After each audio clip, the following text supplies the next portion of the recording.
Dreams coming true. Editor's afterword. In the summer of 1996, a tired-looking man was standing on a street corner in downtown Moscow, with a self-published 96-page volume in his hands, trying to sell it to passers-by. The book's title was The Ringing Cedar Anastasia, and the man called himself Vladimir Megre. A woman stopped by, looked at the inconspicuous cover, talked to the author and bought a copy. Next day she was back, smiling, her eyes shining, to pick up an entire pack to give to everybody she knew. As it was, the first print run of 2,000 copies of Anastasia sold out in a matter of weeks.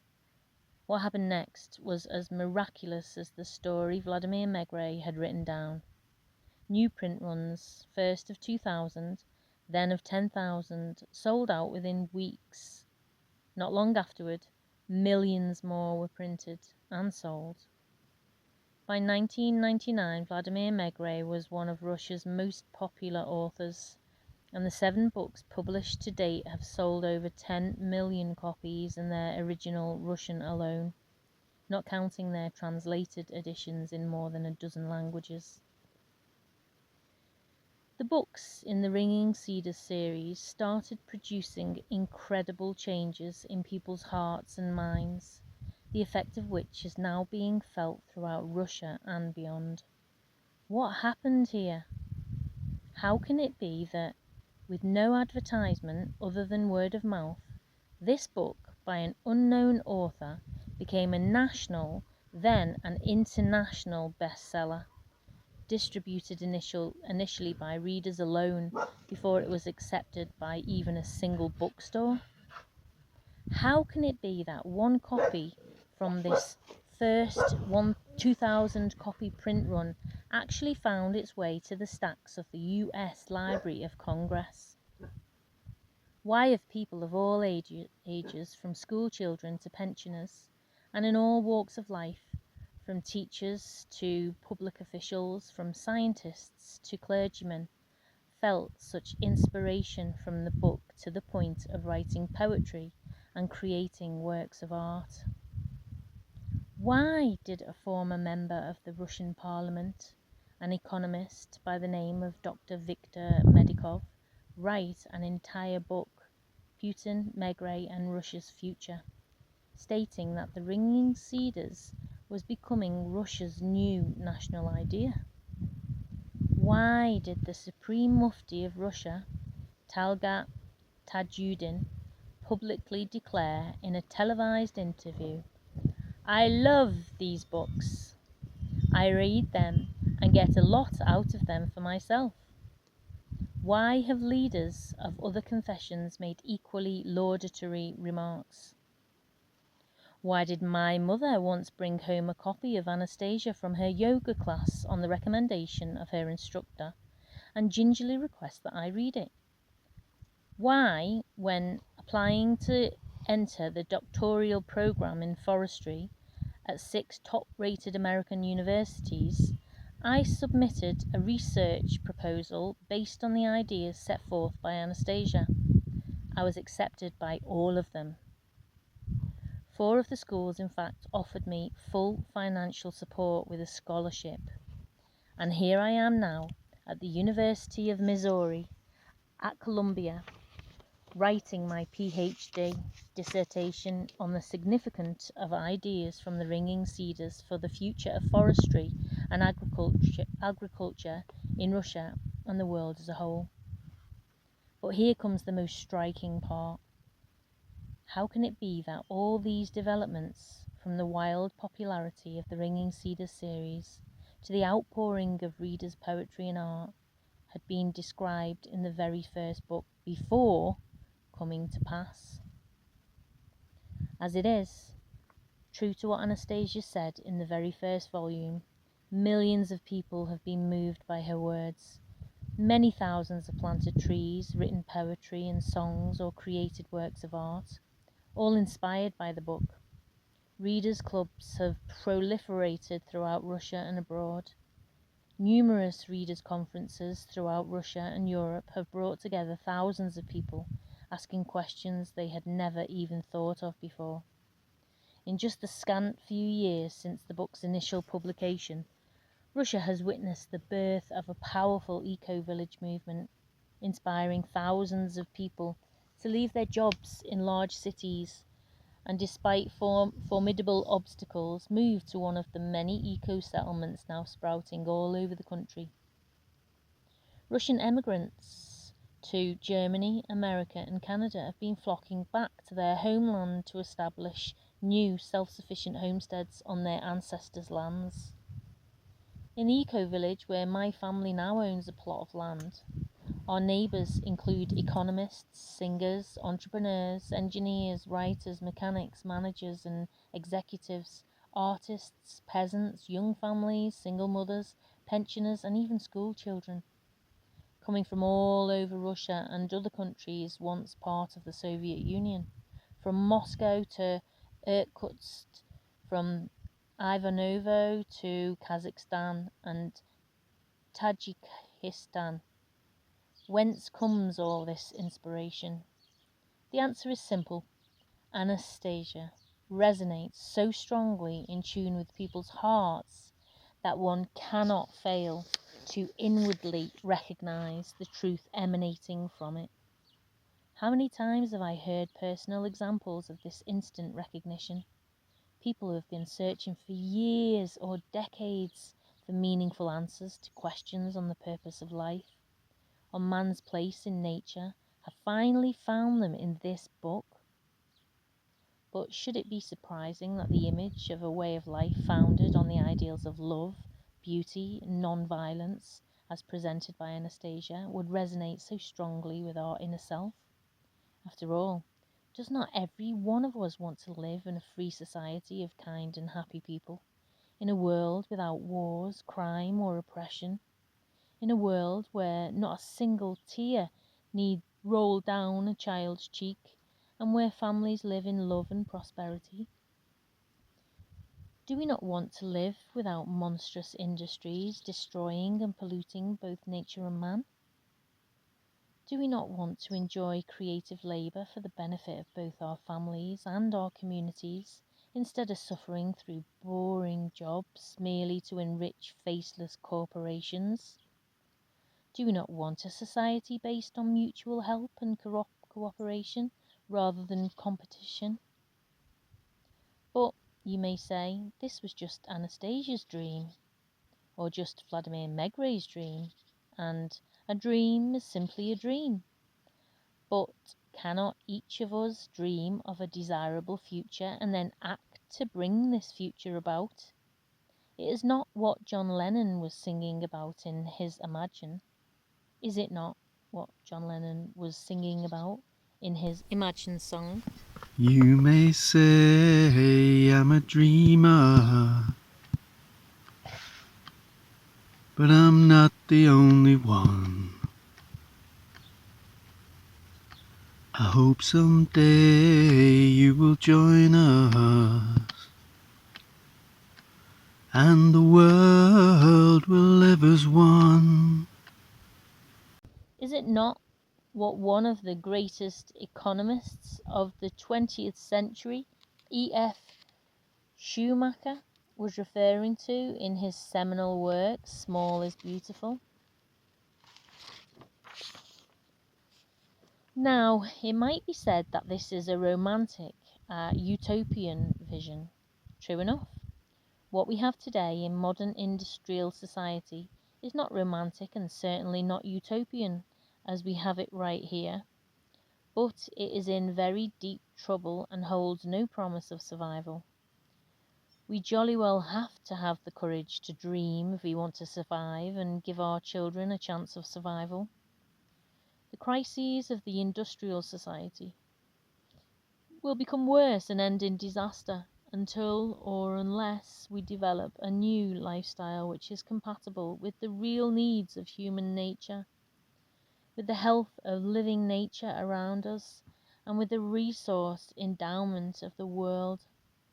Fortunately, the disaster may still be averted, as more and more people in Russia and throughout the world drawing their inspiration from the ringing cedars, acquire the courage to dream, and create an image of radiant reality for themselves and their children, and then get down to work in this direction. The spiritual and practical revelations presented in this book are unparalleled in so many areas that their discussion could fill entire volumes. Let me but mention Anastasia's beloved Dachniks, a discovery of exceptional significance. As it happens, the most obvious and significant things often go the most easily unnoticed.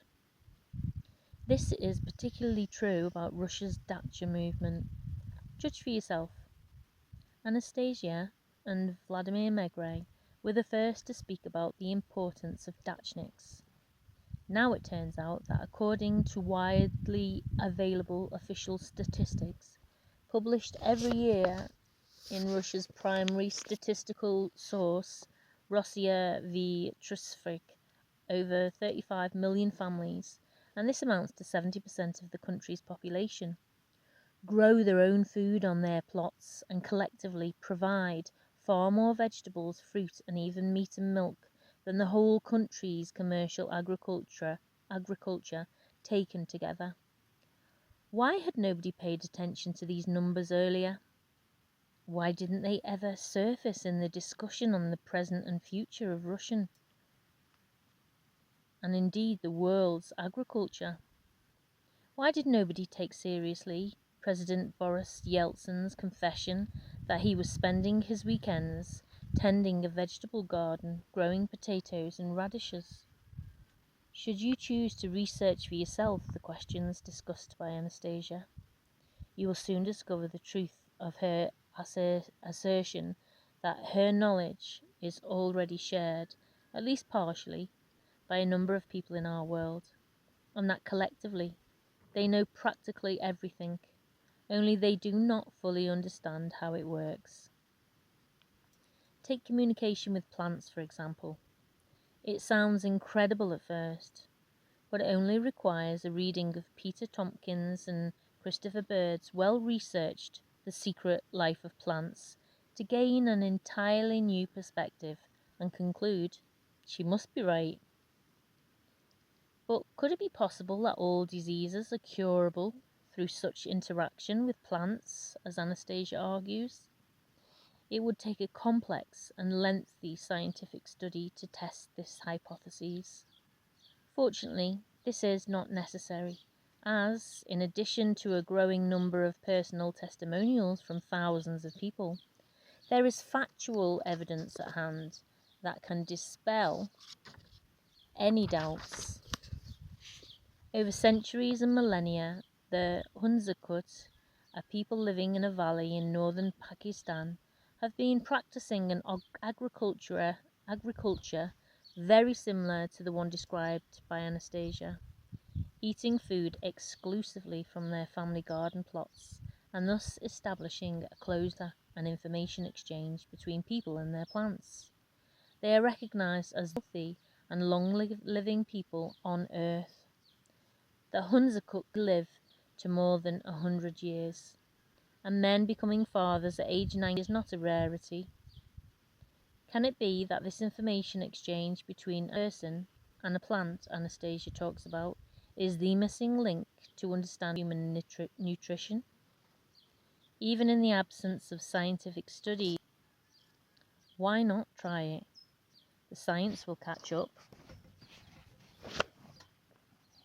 Furthermore, why should we be skeptical about Anastasia's ability to live without concern for acquiring food or clothing, effortlessly relying on nature for a complete life support system? Is not the exact same ideal of life taught to humanity in the Bible? He who catches the wind will not sow, and he who looks at the clouds will not reap. Or take no thought for your life, what ye shall eat, or what ye shall drink. Also, in our own not-so-distant past, noble laureate Albert Schweitzer testified on the basis of his experiences in Africa. In return for very little work, nature supplies the native with nearly everything that he requires for his support. Looking around, should one doubt that truly happy children can only be raised in nature?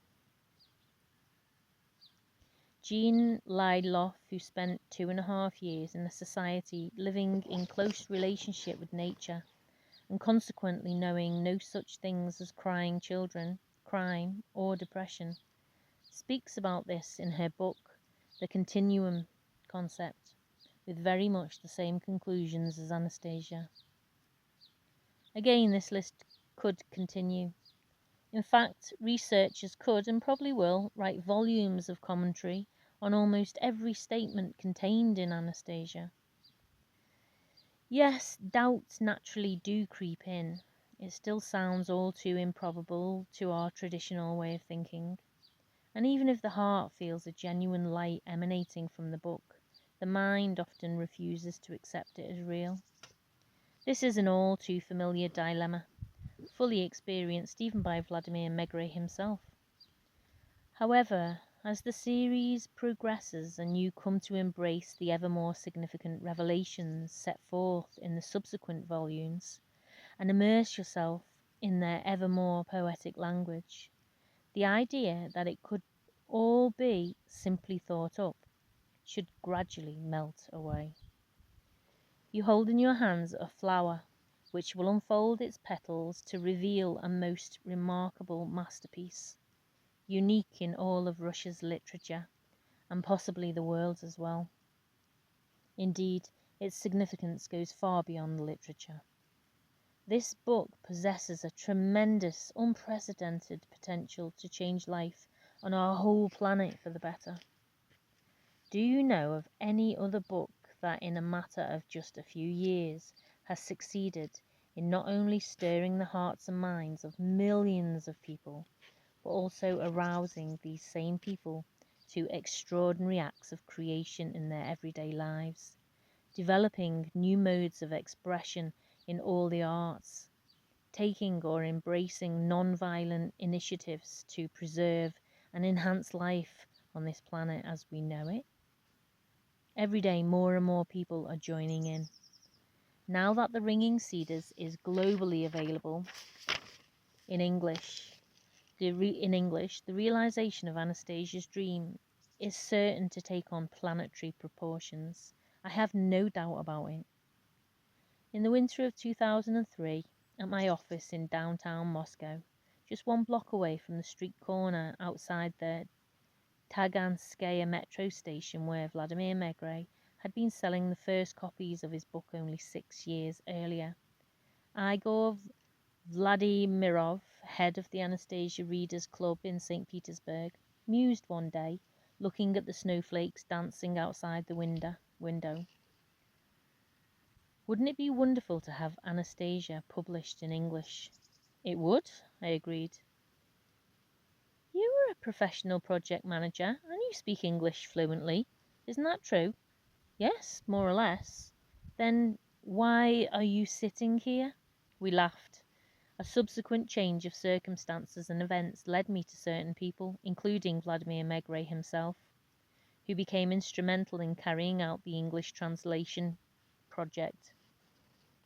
The story of the unusual coincidences and struggles behind this edition could easily form the stuff of a suspense thriller, which I shall probably write one day. In the meantime, I take comfort in the fact that you are now holding a masterfully translated volume in your hands. This alone is a good indication that dreams really do come true. Columbia, Missouri, USA, January 2005.